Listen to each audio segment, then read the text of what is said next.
Okay, so we're here for part 3 of my guide to weathering powders on the Deadzone terrain. The eagle-eyed amongst you will notice these are not the same tiles that I've used in part 1 and part 2. That's because it turns out I was using my camera on the wrong settings when I filmed the first couple of guides. So I'm refilming this in a better definition. The other thing is I think I probably went a bit heavy with the weathering powders in step 1, probably because I'm wanting to make sure I got enough on to show up on the video.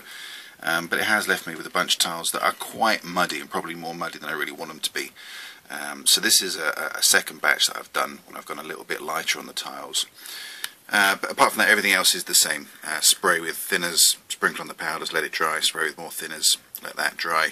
And now what I'm going to do with these tiles is I'm just going to brush where there's a few clumps of powder. I've got a fairly stiff brush here, and I'm just going to brush some of these clumpy bits off.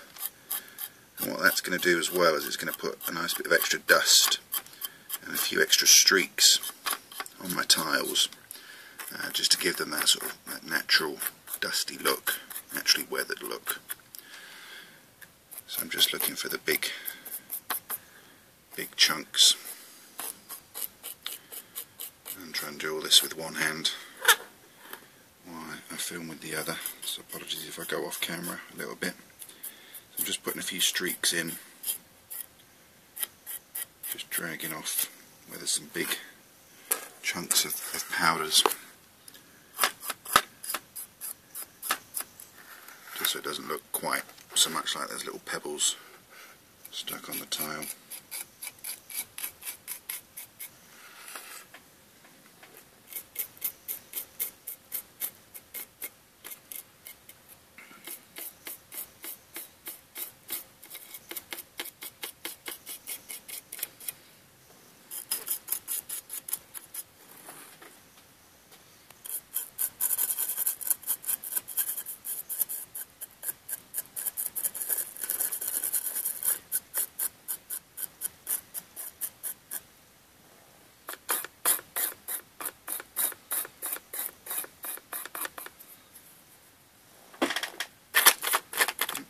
Not stuck down so well.